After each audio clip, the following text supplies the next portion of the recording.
Chapter number 15 में सबसे जो पहला डिस्कशन है वो है कम्युनिकेशन प्रोसेस। कम्युनिकेशन प्रोसेस क्या होता है? Sending the message from the sender to the receiver. Sender, message, medium, receiver and feedback, इसको हम कहते हैं कम्युनिकेशन प्रोसेस। जैसे है तो बहुत आसान ऑब्वियसली। सेंडर, जैसे इस कम्युनिकेशन प्रोसेस के अंदर I will be the sender and you guys will be the receivers. Feedback वो होता है जब हम रिसीवर से रिस्पॉन्स ले रहे होते हैं, उसको कहते हैं फीडबैक। ठीक है। फिर you should know the important concepts, जिसमें one way versus two way. One way होता है विदाउट फीडबैक, टू वे होता है विद फीडबैक। एक होता है हॉरिजॉन्टल कम्युनिकेशन, एक होता है वर्टिकल कम्युनिकेशन। हॉरिजॉन्टल होता है जो एम्प्लॉय सेम लेवल पे बात कर रहे होते हैं ना, सेम लेवल। जैसे जैसे एक असिस्टेंट मैनेजर एक और असिस्टेंट मैनेजर से कम्युनिकेट कर रहा हो, उसको कहते हैं हॉरिजॉन्टल कम्युनिकेशन। और वर्टिकल होता है कि जब आप किसी सीनियर से या किसी जूनियर से बात कर रहे होते हो, उसको कहते हैं वर्टिकल कम्युनिकेशन। और इंटरनल एक्सटर्नल, इंटरनल होता है कि जब आप किसी एग्जिस्टिंग एम्प्लॉय से, existing member of the organisation से बात कर रहे हो। इंटरनल स्टेक होल्डर से अगर आप बात कर रहे हो, उसको कहते हैं इंटरनल स्टेक कम्युनिकेशन। एंड अगर एक्सटर्नल स्टेक होल्डर, कस्टमर से, बैंक से, सप्लायर से आप बात कर रहे हो, तो उसको कहते हैं एक्सटर्नल कम्युनिकेशन। ठीक है। और फिर एक,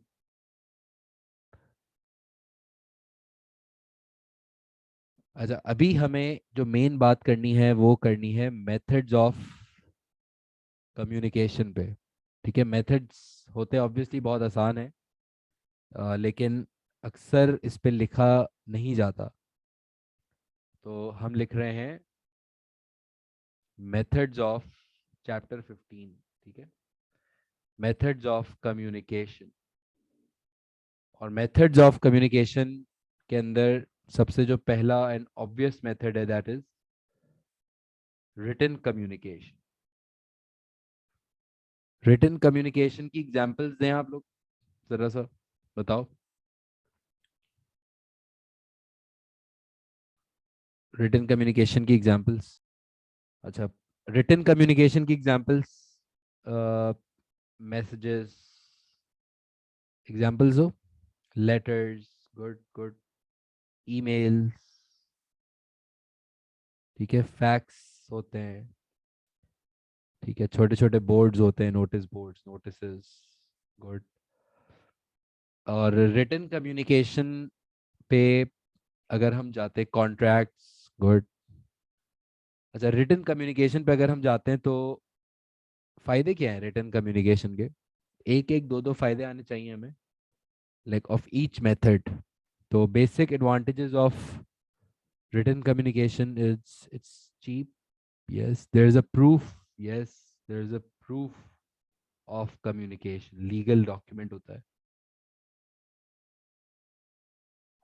एक तो इस पे प्रूफ होता है, और दूसरा ये कि yes, you can refer to it again and again, you can refer to it whenever you want. Return का गुड सीन ये होता है कि अगर कोई चीज़ नहीं याद है, कोई चीज़ नहीं समझ आ रही, तो आप वापस उसको देख सकते हैं। लेकिन प्रॉब्लम ये है कि अगर आप रिटन कम्युनिकेशन पे जाते हैं, तो प्रॉब्लम क्या है? प्रॉब्लम ये है कि इमीडिएट फीडबैक पॉसिबल नहीं होता,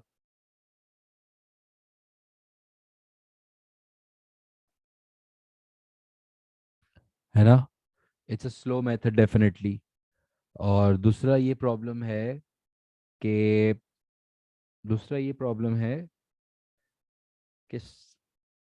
कि रिटन में बॉडी लैंग्वेज आप यूज नहीं कर सकते जो आप वर्बल में कर सकते हो,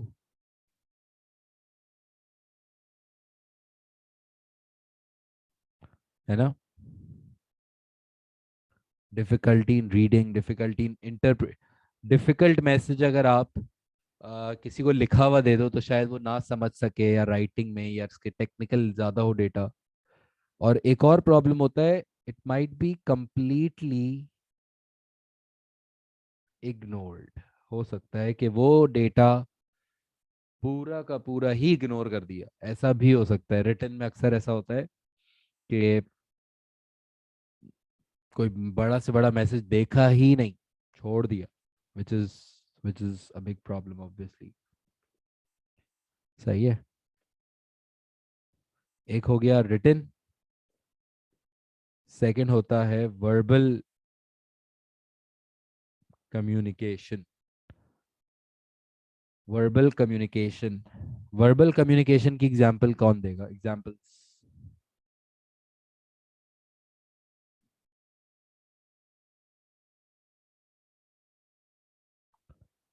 वर्बल कम्युनिकेशन की एग्जांपल्स में आ जाती हैं मीटिंग्स, फोन कॉल्स, है ना। प्रेजेंटेशंस नहीं, प्रेजेंटेशंस वर्चुअल में आता है, स्पीचेस, ठीक है, ये सारी चीजें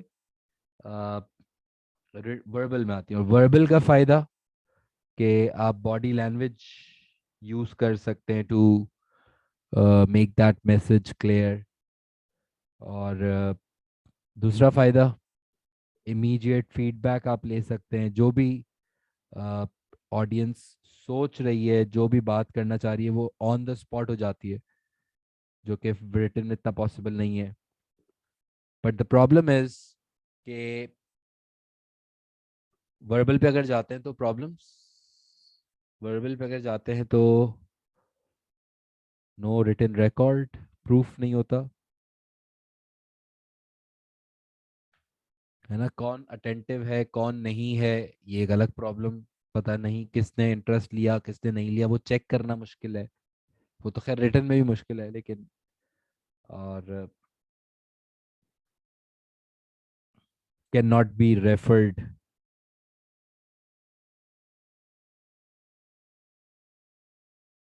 वापस से अगर कोई मैसेज देखना हो, अ, वापस रीड करना हो या वापस उसको गो थ्रू करना हो, तो वर्बल उसमें पॉसिबल, वर्बल मेथड में पॉसिबल शायद ना हो। सही है। यस।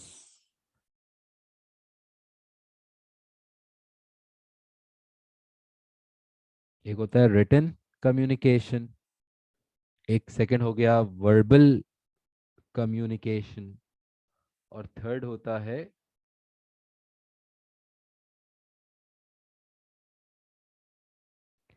Visual communication. विजुअल,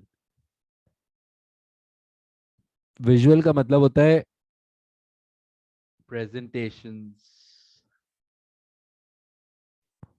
और graphs, charts, videos, online conference, ये जैसे चल रही है अभी क्लास हमारी, दिस इज विजुअल राइट।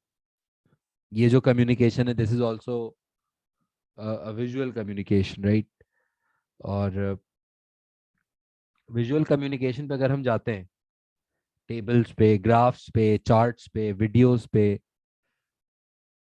तो इसका फायदा, एडवांटेज ये होगा कि, फायदे क्या होंगे कि आप बहुत सारा मैसेज लाइक एक ग्राफ के ऊपर डाल के आपने like you can give a lot of information it just in just a glimpse, है ना। इजी होता है। इंटरैक्टिव, इंटरैक्टिव बनाना पॉसिबल होता है, क्योंकि लोग चार्ट्स देख के, वीडियोस देख के ज़्यादा अट्रैक्टिव, या उसकी उनकी ज़्यादा अटेंशन आप ग्रास्प कर सकते हो। probably the message can be given in a much more attractive and interactive way. The message can be given in a much more attractive and interactive way. Easy है, but it's not cheap. It's not cheap. याद रखना, visual is not cheap because उसमें आपकी dependence होती है चीज़ों पे, internet, may be projectors, laptops, iPads, इन चीज़ों के ऊपर डिपेंडेंस होती है। ये इसका तो प्रॉब्लम है वैसे, ठीक है। और दूसरा वैसे एडवांटेज ये होता है, a lot of information can be given out in a very quick way। मतलब बहुत सारी इंफॉर्मेशन आप एक चार्ट पे समराइज करके आप दे सकते हो, जो शायद विजुअल कम्युनिकेशन में ही पॉसिबल है, ठीक है। But the problem is dependence, dependence on various devices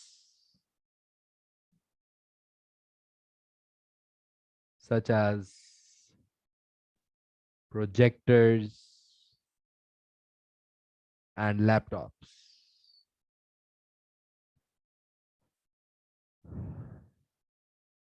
सही है।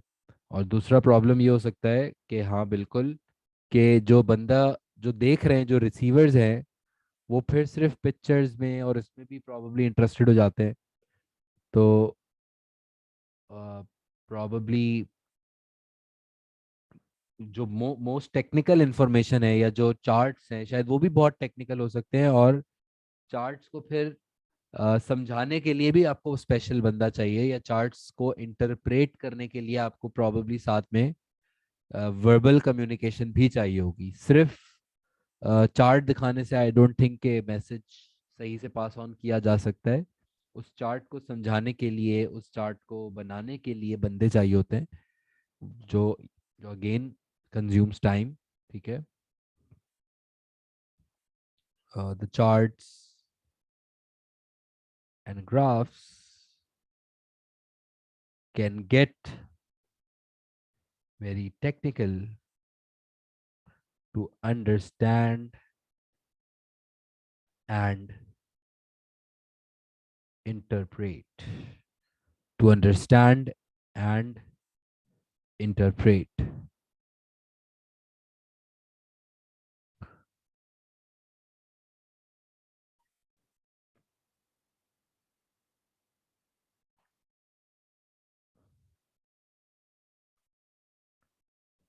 समझ आ गया?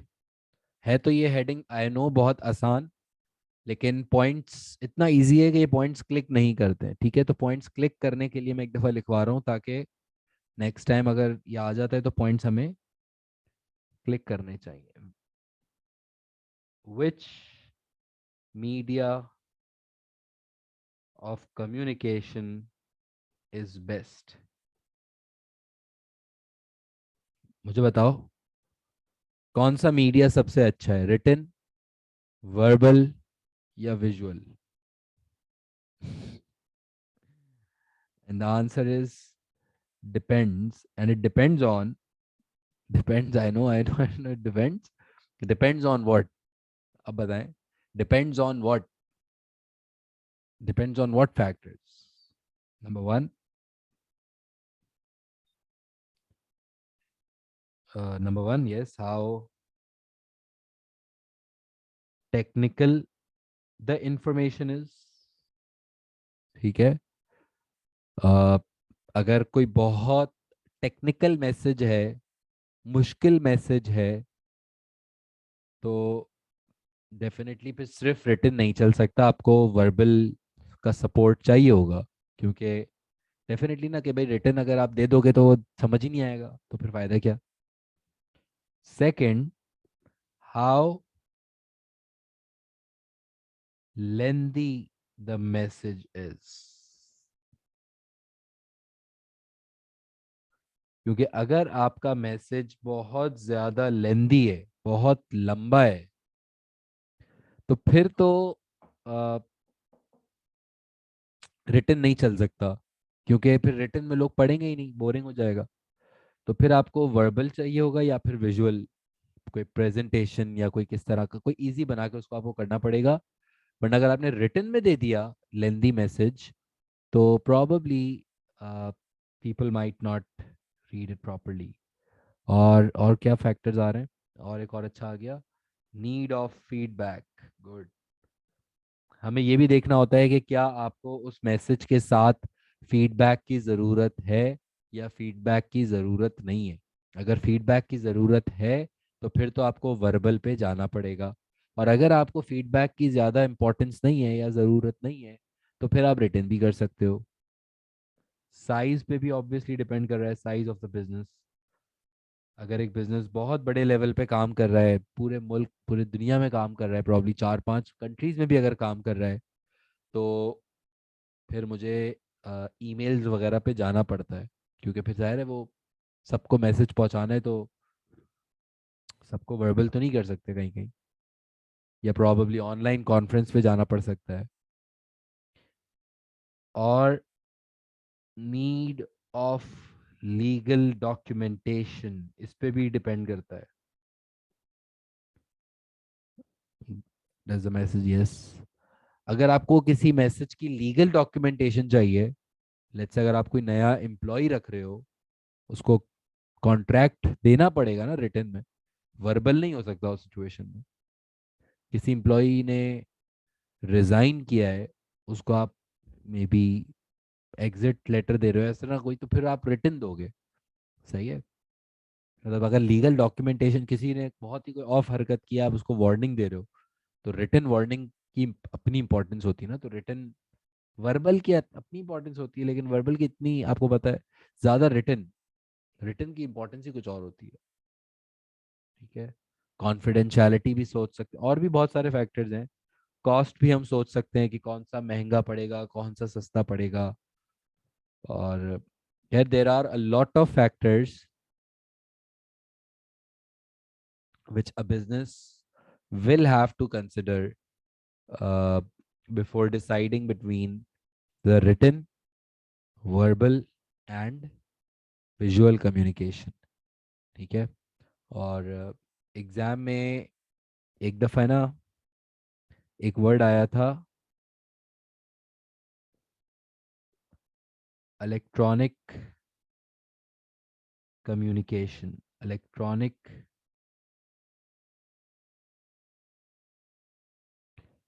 अगर इलेक्ट्रॉनिक कम्युनिकेशन का वर्ड हमारे सामने आ जाए, तो इलेक्ट्रॉनिक में तीनों आ सकते हैं, रिटन, वर्बल, विजुअल। तीनों का कुछ कुछ पार्ट आ सकता है, जैसे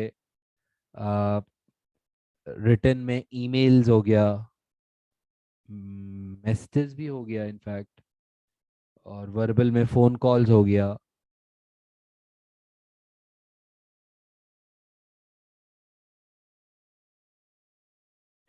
जिस जिस कम्युनिकेशन मेथड में टेक्नोलॉजी की इन्वॉल्वमेंट आ जाए, उसको हम कहते हैं इलेक्ट्रॉनिक कम्युनिकेशन। वो अब अलग से एक दफ़ा इस वर्ड आ गया था एग्जाम में, इसलिए बता रहा हूँ कि अगर वो कहीं पूछ लेना कि इलेक्ट्रॉनिक कम्युनिकेशन के एडवांटेजेस एंड डिसएडवांटेजेस, तो हमें समझ आ जाना चाहिए कि वो ईमेल, फ़ोन वगैरह सबकी बात एक साथ कर रहा है बस। मुश्किल नहीं है। अ, लेकिन ये वर्ड इलेक्ट्रॉनिक कम्युनिकेशन आपको कंफ्यूज ना करे, बस इसलिए बता रहा हूँ। ठीक है। And yes, every communication, advertisement हो गया है कुछ भी, every communication will be a combination, obviously will be the combination of written, verbal, visual वाला सीन। जैसे अगर ये भी हमारी क्लास है, तो इसमें विजुअल का एलिमेंट भी है, वर्बल का एलिमेंट भी है, रिटन का एलिमेंट भी है। यानी कि every method, every communication will involve all the different mediums of communication। ठीक है। yes, electronic means phone calls, emails, video conferencing, everything that involves technology in communication, every medium that involves technology in communication, उसको कहते हैं। जैसे ये भी electronic है। सही है।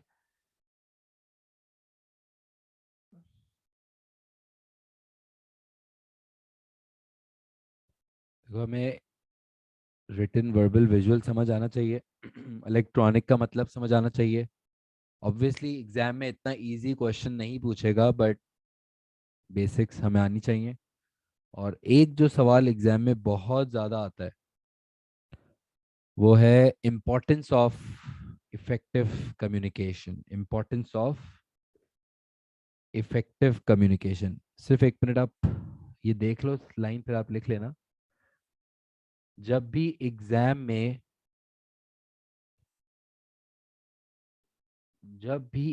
में ये इस तरह का आपको सवाल नजर आए कि अच्छी कम्युनिकेशन की क्या इंपॉर्टेंस है, इफेक्टिव कम्युनिकेशन की क्या इंपॉर्टेंस है, तो मेरे माइंड में जो वर्ड चलता है ना ये हेडिंग सुनने के बाद, वो है स्टेक होल्डर्स। क्या वर्ड चलता है? Stakeholders. और आपको ये बात पता है कि stakeholders can be internal और एक्सटर्नल, है ना? एक सेकंड सुनते रहो, समझ आएगा। इंटरनल में आपके एम्प्लॉयज आ जाते हैं, ओनर्स आ जाते हैं, और एक्सटर्नल में आपके कस्टमर्स, बैंक्स, सप्लायर्स, गवर्नमेंट और सोसाइटी, और मिस कर रहा हूँ। अच्छा खैर जो भी है, स्टेक होल्डर्स इंटरनल भी होते हैं और एक्सटर्नल भी होते हैं। जब भी एग्जाम में अगर अगर एग्जाम में ये सवाल आता है, इम्पोर्टेंस ऑफ इफेक्टिव कम्युनिकेशन, तो हम लोग डायरेक्ट इम्पोर्टेंस नहीं लिख सकते, मतलब सोच नहीं सकेंगे पॉइंट्स। तो हम लोग स्टेक होल्डर्स के बारे में सोचना शुरू कर देंगे हमेशा। जैसे अगर कोई पूछता है why is effective communication important, so आप मुझे बताओ, जैसे मैं एक बल्कि बताता हूँ, why is effective communication importance for employees, with employees, let's say targets clear करने के लिए, डेडलाइंस रखने के लिए, कोऑर्डिनेशन रखने के लिए, प्रॉपरली वो काम कर सकें, चीज़ों को कंट्रोल करने के लिए, उनको मोटिवेट करने के लिए, है ना? Similarly, why is communication important with owners or maybe shareholders to uh, give them, or to maybe give them complete information about the performance of the company, to tell them कि कितने dividends हमने दिए हैं, उनके objectives कितना achieve हुए, कितना achieve नहीं हुए, प्रॉफिट्स कम्युनिकेट करने के लिए, है ना? इसी तरह ऑब्वियस अब ये समझ आएगा, why is effective communication important with customers, ताकि कस्टमर सेटिस्फैक्शन हम मेंटेन कर सकें, ताकि उनके प्रॉब्लम्स को टाइमली रिजॉल्व कर सकें, ताकि हम इंफॉर्मेशन गैदर कर सकें, है ना?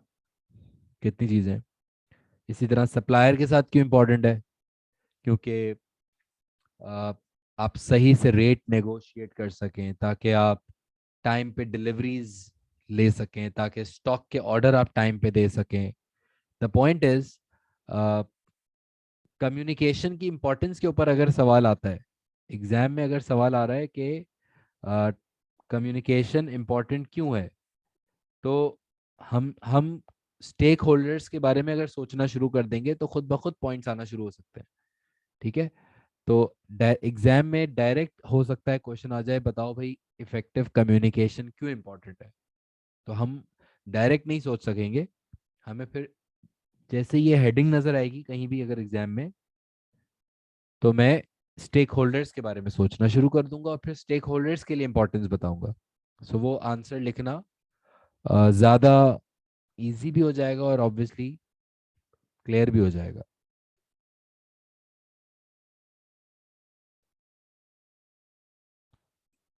कॉपी कर लें अगर आप कर रहे हैं तो।